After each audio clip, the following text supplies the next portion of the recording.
Hi everyone, this is Ashley Sullivan, and I'm presenting to you a synopsis of my critical essay, which was titled Social Class Hierarchy and Academic Success. So, a current issue in education today is the academic disparities between achievement testing among students of varying social classes.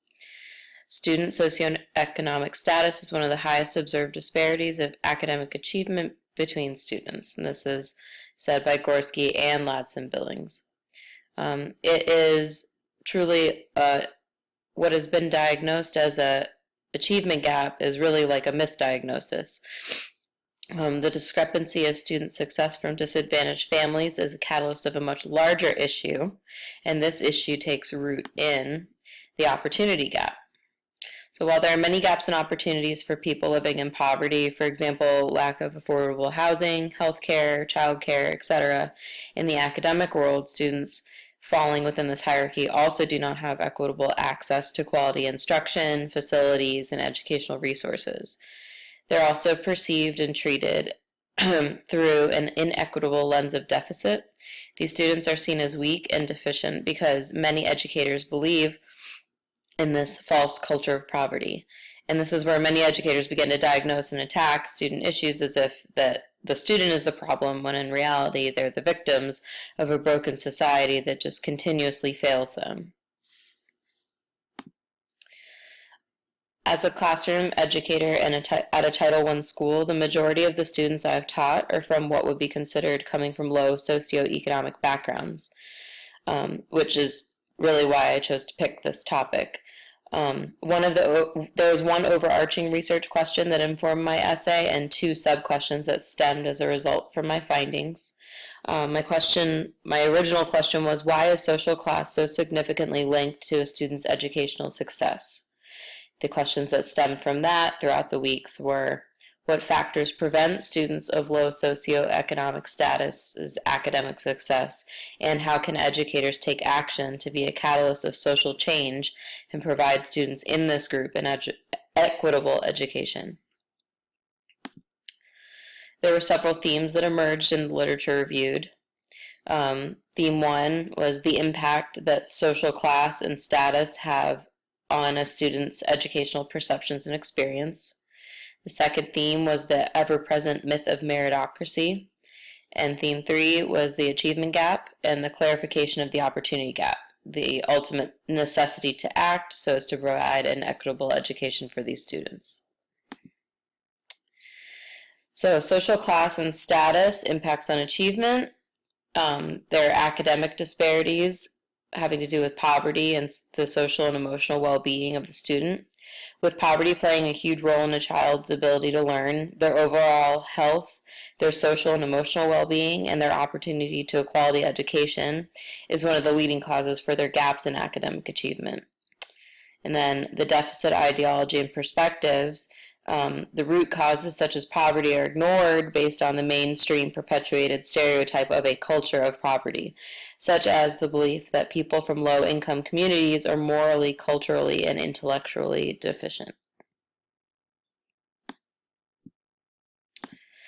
The myth of meritocracy. So is it an achievement gap or is it an opportunity gap? So meritocracy is if you try hard enough, then you will and you can succeed. However, this is now a myth.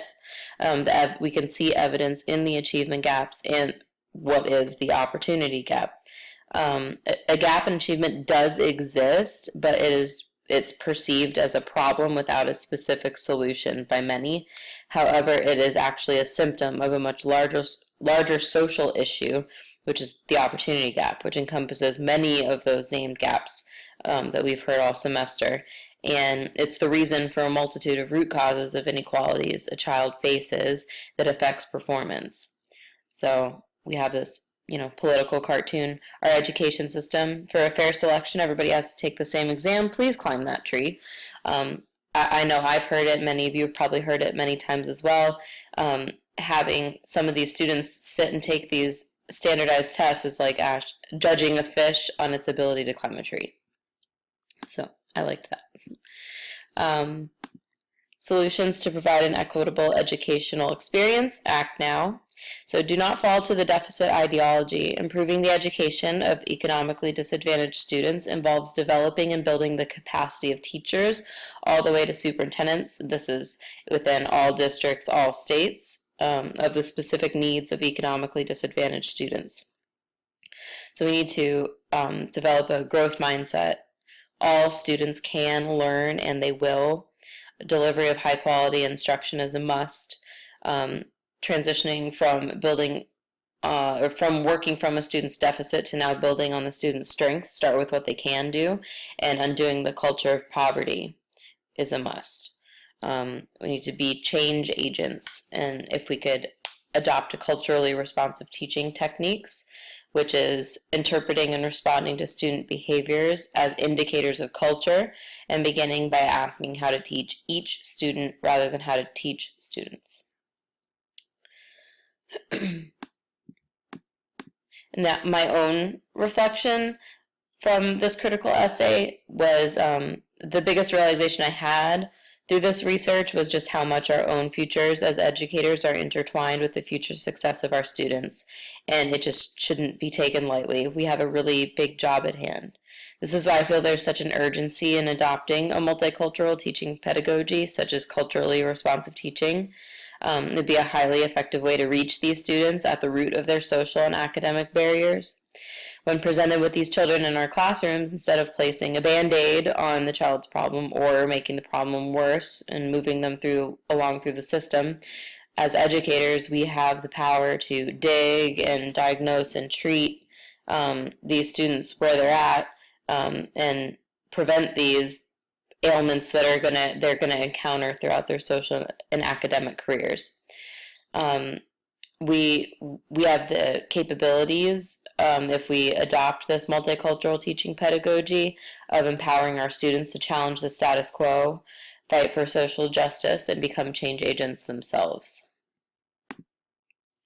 So the critical questions I would like to leave you with are, what impacts of the social class opportunity gap have you seen in schools that you've worked in, and how has it affected students that you have worked with?